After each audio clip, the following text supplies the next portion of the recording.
Good morning, or depending when you're watching this, good afternoon, good evening, or good night. My name's Ross, and as always told, I had a voice radio, so today I'm bringing you the fifth and final round from the Sutton Coldfield League challenge that we've been looking at for a little while.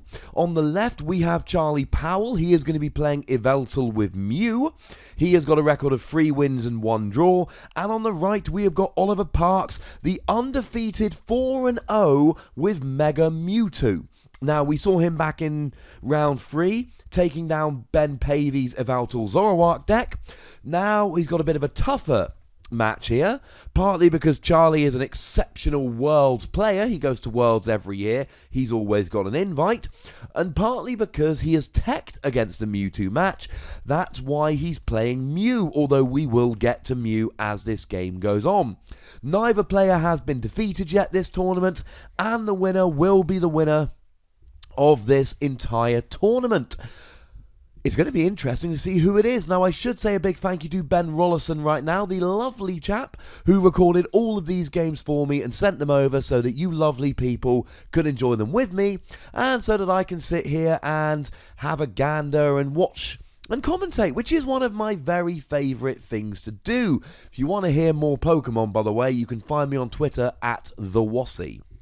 So, we've seen the power of Mega Mewtwo. We've seen that once it sets up, it is very hard to one-hit KO, and if it doesn't, damage change will get going.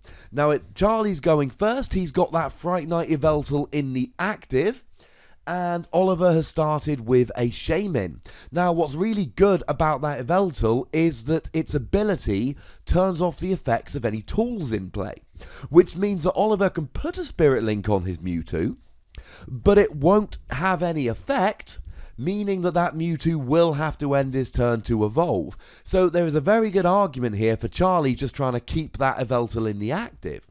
Not to mention the attack, which does 60 to the active and 60 to a bench DX. So he can slow down the Mewtwo with Yveltal by just making sure that those Spirit Links don't activate, and Oliver will have to end his turn to evolve. But also by doing 60 to the active, 60 to the bench again and again and again. And that's very, very good. Yveltal's also got 130 HP. So if he does 2 of those attacks and hits Mewtwo with both of them, so that he's doing 120, well, that's okay. Because Mewtwo can damage change the 120 back onto the Yveltal, but it won't get the KO. Now, we did see an Ultra Ball there from Charlie, a very good Ultra Ball. He gets rid of 2 of his energy, which is good, of course, because that means he gets to get them in the discard for if he later wants to get them back with an X and Y Yveltal. And he grabs that Mew. Mew's attack, or Mew's ability, I should say, allows Mew to copy any of your basic Pokemon's attacks. So you could pile energy on Mew and copy Yveltal's Evil Ball and just go and get a one-hit KO on a Mewtwo. Now, we see an Ultra Ball from Oliver here, presumably going to be going for a Hooper so that he can get the Mewtwo and maybe even another Shaman to draw some cards, as he is doing, and just have a look through his deck, see what's prized, etc. Now, it looks like he had to discard a Shrine of Memories. That's the stadium that allows Mega Mewtwo to copy the attacks of Mewtwo, which of course is very important because you use Mega Mewtwo to copy Mewtwo EX's damage change, which for 2 Psychic and a Colorless will allow you to swap the damage counters on both the active Pokemon. If your opponent doesn't one-hit KO, then you just damage change and off you go. Now, there goes the Spirit Link, but remember that while that Yveltal is in the active, and only while it's in the active, that Spirit Link will have no effect. So if Oliver wants to evolve next turn, he's got to get that Yveltal out of the active. Maybe by playing a Lysander and just bringing up a Mew or an Yveltal. That would do the trick. Now, we do see an attachment onto the Shaman here. On the one hand, this is very good, because it means he can Sky Return 230 damage and put the Shaman back in his hand. On the other hand, it's not that good because it means that he's not attaching an energy to his Mewtwo. And he needs to attach energy to his Mewtwo because that's what he wants to get rolling here. So Charlie's got the double colourless on that Yveltal. All he's going to need is just to get 1 energy on that Yveltal. And there we go. So he can use that Pitch Black Spear right away, doing 60 to the Mewtwo, and we would presume 60 to the Bent Shaman. The other option, and the reason you do it to the Shaman is because 2 of those, 120, will KO 110 HP Shaman, but it will take 3 of them to KO a Hooper. Then again, Shaman's got Sky Return, which puts him back into Oliver's hand. So after 1 Pitch Black Spear, Shaman can come out and Sky Returning it back to his hand, although again, you're just not ever keeping energy on the field, whereas Hooper's going to stay there. If Charlie can get Oliver just using Sky Return over and over again to save his Shaman, he's going to win the game here. So I think Shaman probably is I would say the better option here. Because even if the Sky Return happens, you're essentially wasting a double colourless to do so. And personally, I'm alright with that. So we see another Ultra Ball coming down here after playing an N. And maybe he goes for a second Mew. Maybe he goes for a second Fright Knight Yveltal. Just because those attacks are going to add up. And he does go for the second Fright Knight. I really like this play from Charlie here. I like keeping that Yveltal in the active, just so the Spirit Links can never do anything. And unless Mewtwo can damage change, you can just keep doing 60 and 60 every single turn. And let's not forget, as we see a trainer's mail coming down from Charlie here, and he's going to grab a Fighting Fury belt.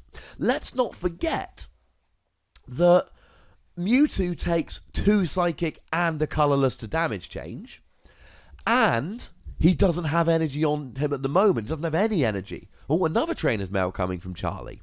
Now, a lot of Mewtwo players are playing Mega Turbo. There's a Max Elixir. A lot of Mewtwo players are playing Mega Turbo, which allows you to attach an energy from the discard pile to a Mega Pokemon. But as previously discussed, at the moment, Oliver's going to have to end his turn if he wants to Mega Evolve. So, normally... Oh, and here comes the Max Elixir. Is he going to hit it? As I say all the time, you really need about 12 basic energy to be sure of it. Although he does hit it, and he pops it right on the Mew there. You need about 12 basic energy to be sure. And if he's playing double colourless, we can probably guess that Charlie's playing about 7 or 8 basic energy. Now, what I really like about this is that Yveltal's going to hit the Mewtwo for 60. Next turn, Mew is going to be able to, as long as Charlie pops a double colourless, Mew can copy Yveltal's Pitch Black Spear, and that will do 120 to the Mewtwo.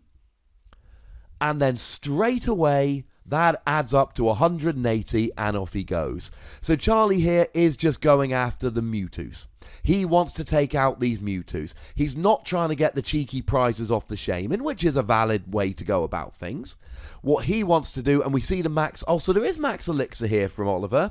I know we've recorded one of his games, but I did it a few days ago. I can't remember his list in detail. I apologise. So we see both players having hit their Max Elixir here. Charlie here, he's basically saying, look, I am willing to risk a damage change. I am willing to risk the energy being, or the damage being damage changed over. I'm going to attack the Mewtwo's. I'm not going to go for cheeky, easy prizes off of the Shaman.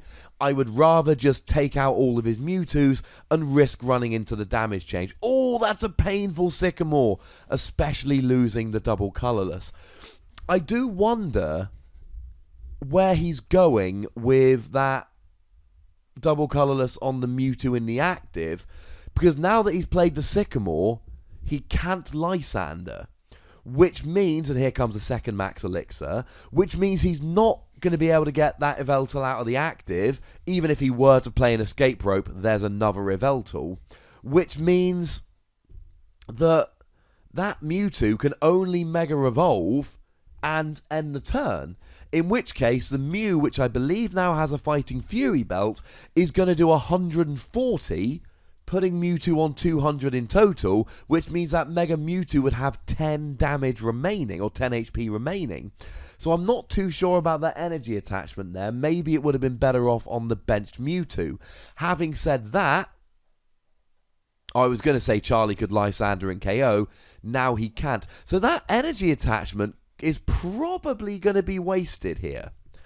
The question is whether Charlie takes the KO or continues attacking with the Yveltal. Either of which, both are open to him. Obviously, the retreating the Yveltal will be a bit of a pain. What will the whole retreat cost of 2? But he could get the KO on the Mewtwo now, assuming he has a double colourless. If he doesn't have a double colourless, this entire argument is moot. He's got to have the double colourless to attack with Mew. If he does have the double colourless, he can get the KO on the Mewtwo and do 60 damage to the Mewtwo on the bench. The problem now is that Mewtwo on the bench just needs a single energy and then damage change is up. He can go ahead and damage change. Job's a good 'un. So maybe here it would be better to attack with Yveltal. The reason is a damage change of 120 would KO Mew, but wouldn't KO an Yveltal who's got 130 HP. So 120 would give him 10 remaining. Whereas if the damage change comes down on the Mew, even with a Fighting Fury belt, Mew does not have a huge HP. It doesn't have 120 even with a Fighting Fury belt. Now we do see an Ultra Ball coming down and another Mew being put in play. And this is the ideal for Charlie. Would he rather be hitting 60 to the active, 60 to the bench, or 120 to the active, 60 to the bench? I think we all know the reason, the better play here. You want to be doing the damage to the active. Now, Oliver has got that Trubbish down. There is a potential Garbodor coming down next turn. It's not the end of the world. Oh, this is going to be nice. There is a Faded Town coming into play. Now, this could backfire a teensy bit, or it could be immense.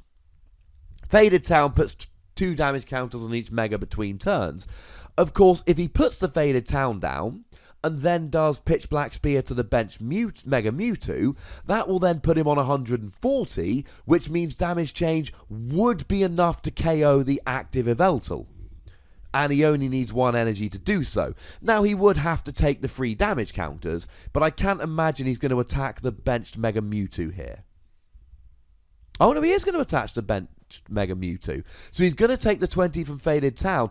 Oh, my apologies, ladies and gentlemen. He is attacking with the Yveltal, which means he's not getting the KO, which means, if Oliver wants to take the KO here, he's got to manually retreat the Mewtwo. And I was going to say he's got to do that here. It's his only real option.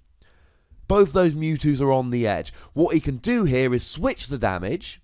He's still got to take the 30 damage that's on the Yveltal, but now he's reducing the damage on him by 110 while taking a knockout, and that's the only way he can really go about this. Now he will then take... he's just had to get rid of 2 Mega Turbos. If he'd have discarded 2 regular energy on that Mega Mewtwo rather than a double colourless, he could have just whipped them straight back on with a Mega Turbo. But he didn't. Now there goes the Garbodor. That means Pitch Black Spear is off. That means that Fright Knight is turned off, which means that tools do have an effect, which means we can now see a Mega Revolution with a Spirit Link and not end the turn. There's the Max Elixir. He's missing it, like I said earlier in the game. Both players here are playing double colourless, which means they're probably playing 7 or 8 basic energy, which means they should only be expecting to hit 2 of their 4 Mega Turbo in a game. So, what would be... I keep talking about damage change. He doesn't have the stadium. That's absolutely key here. There is no stadium in play. And I apologise if you're one of the people watching the video going, come on Ross, he doesn't have the stadium in play. Damage change only works from the stadium. Now, he can get a KO here. He's got enough energy to KO with Psychic Infinity. But Charlie doesn't really care about that. Charlie is fine losing that Yveltal to a Psychic Infinity. It comes down. But now, a Mew's got free retreat, which is really good. So now, Charlie can either go Max Elixir Energy, or he can go double colourless, and he will get a 4-prize turn. Because he'll KO the active Mega Mewtwo. Now, the Mega Mewtwo at the moment has got 200 HP, so that one actually is getting KO'd by Faded Town at the end of this turn regardless. It's going up to 220, it will be KO'd. Charlie can pass the turn and take 2 prizes. But if he can get a Pitch Black Spear off, that benched Mewtwo is on 120 damage.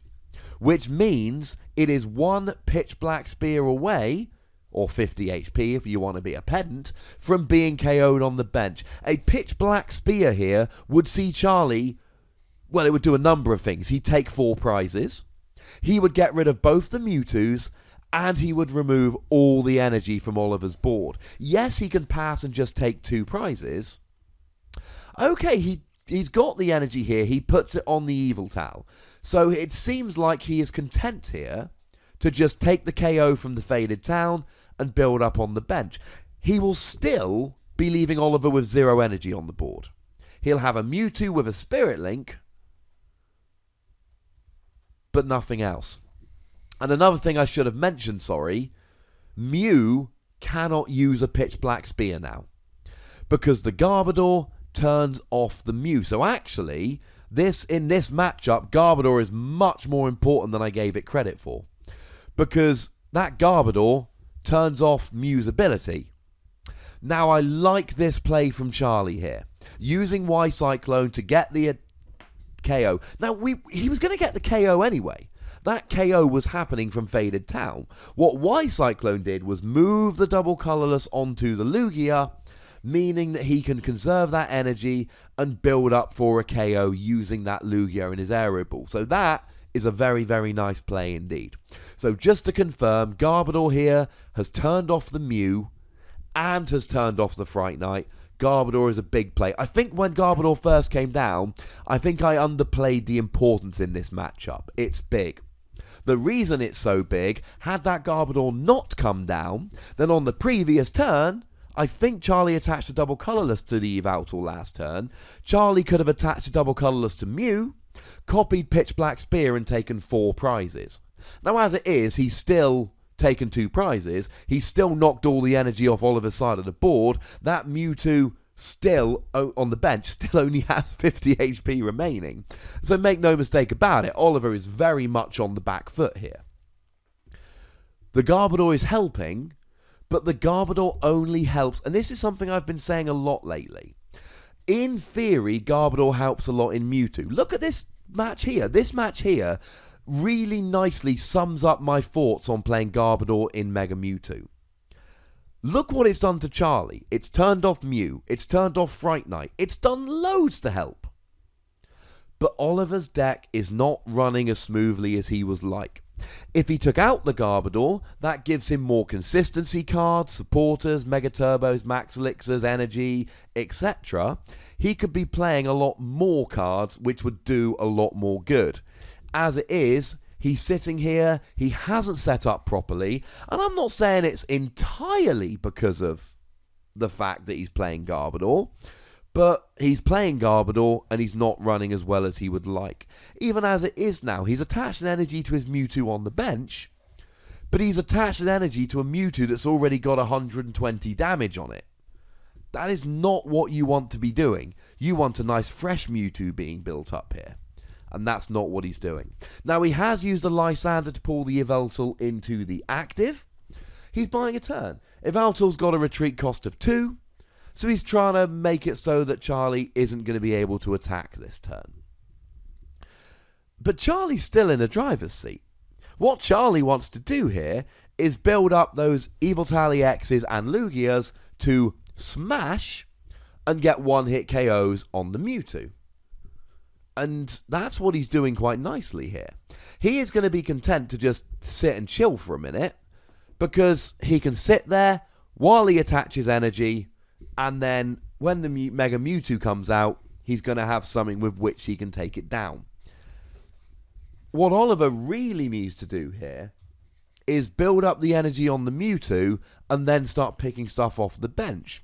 The problem is, if he damage changes, that's not enough to KO the Yveltal EX or the Lugia, so he's going to need to Psychic Infinity with Mega Mewtwo to get the KOs.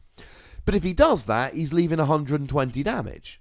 If he moves the damage, then he's not getting a one-hit KO. So even though the game slowed down here, Charlie seems to be in a fairly dominant position. And it's because he's managed to get so many threats on the board. Had Oliver set up very, very quickly in this game, this might have gone well for Oliver. Garbodor turning off Mew, Mewtwo either damage changing or using Psychic Infinity. It seems so good. But look at what Charlie's done with his side of the board. He's got the Mews ready to go, if he can get rid of the Garbodor. And he's got the Lugia, and he's got the Yveltal, so he's not put all his energy on one Pokemon. Psychic Infinity for Mewtwo does 30 damage more for every energy attached to both active Pokemon. So Charlie here has done a very clever thing. I'm going to spread my energy around. You can use Psychic Infinity on one Pokemon, but I'm going to have energy on another. So here comes a Versus Seeker for a Skylar. And I was going to say, he needs a switching card here. Switch or Escape Rope would have done. He's got a switch. Now, the switch means that the Hooper stays in the active. Escape Rope here would essentially force Oliver to put up either the Shaman, 2 easy prizes, the Mewtwo, his only attacker, or the Garbodor, which is turning off Mew, and then they'd have to sit there and take a hit. But he's got the switch, he can get the Yveltal out of the active, plays a Super Rod to recover some of his energy here, and it is just energy he needs. He's got attackers on the bench here, he needs energy, so use a Super Rod to get the energy back. And now he can just work on taking his last 4 prizes. That Mewtwo's not going to last very long. So what Charlie can do here is just maybe work on the Hooper, or even just wait until next turn. If he's got a Lysander in hand, he could just wait and then switch and Lysander in one go. Here comes the Max Elixir. Is he going to find a basic energy in his top 6 cards? He's got bench basic Pokemon, and he does. Now he's got enough energy to use Evil Ball, which at the moment will do 60, and if that's a Fighting Fury bout, which I think it is, will do 70 damage. And he is absolutely fine with Mewtwo using Psychic Infinity. Let's say Mewtwo uses Psychic Infinity. Comes in, Mega Mewtwo uses Psychic Infinity, KOs the Yveltal EX. Well, that's alright, because the Mega Mewtwo's got a bunch of energy on, and has got a bunch of damage. So if Mega Mewtwo comes up and KOs the Yveltal, then Charlie will get the return KO with his Lugia EX, and he's ready to go. He KOs the Mewtwo and Oliver has nothing left. If Oliver manages to get his Stadium and a Psychic Energy and uses Damage Change, then he heals 120, but then Charlie can maybe attach more energy and might have enough with Evil Ball to get a KO. He's okay with this. No, it won't quite be enough to KO, unfortunately. So there'll be 4 energy total. Oh, and there is a damage change here. Oh, he's trying to damage change. Charlie's going, you can't damage change. You don't have the Stadium in play. Well, it's a regular Mewtwo. Now, the question is, well, how much damage? So we've got 8 energy total. Sorry, 6 energy total is 120, plus the base is 140, plus the Fury Bout is 150, there's a double colourless, now we're up to 190, that is going to be enough to get the KO here. And I kept talking about Psychic Infinity because I was assuming that Oliver was going to drop a Mega Mewtwo, but he never did. So now we get the KO. And what's Oliver got left? Charlie's got 2 prizes remaining. Hey, there's a Shaman on the field. Hey, there's a Hooper that's already got 70 damage on the field. And that Yveltal is already hitting for 110, which is enough to KO a Shaman. Oh, and Oliver just concedes there. He's not going to be able to stop Charlie. And that, ladies and gentlemen, is how you stop Mewtwo. After the previous game, some people popped in the comments things like, oh my god, Mega Mewtwo's so strong. Wondering how to beat it. Well, you have to do what Charlie just did. You put your opponent into a position where damage change is taken off the field. And as soon as you get rid of damage change, Mewtwo becomes a lot worse. What did Charlie do there? He stopped Oliver setting up. Partly this was due to him just playing counter stadiums, partly it was because Oliver couldn't get stuff on the field fast enough, his deck was running a bit clunky, and partly Charlie just sat there and continually made sure he had alternate attackers ready to go. He always had something. Things like the subtle little play where instead of just letting Faded Town get the KO, he used Y-Cyclone to put the double colourless energy onto the Lugia, just to conserve that energy in case of a big Psychic Infinity. Things like this were really nice plays that kept Charlie in the game. So congratulations to Charlie Powell, a lovely chap and your League Challenge champion. I have got plenty more games coming here, and yes, I know I think at one point I talked as if there was a stadium in play and there wasn't, but I corrected myself. And I didn't point out quite the importance of Garbodor, but you know what? I corrected myself. I think I've left you very well informed. If you've left any scathing comments, be a dear and, change them. Unless I did miss something, in which case, go nuts. Correct me. I need to learn, ladies and gentlemen. I need to learn. Now, I did record another League Challenge. More games are going up shortly. I've got more analysis videos. It's going to be fun. You know the deal. Leave a comment, click the like button, subscribe, and if you already have, get a friend to subscribe on your behalf. Follow me on Twitter @TheWassy, and of course, the most important thing as always, look after yourselves until next time. Thank you to everyone that was recorded in this series of videos. Thank you to Ben Rollison for allowing me to record, and to Joanna and Glenn for running the tournament and allowing the recording to happen. All lovely people.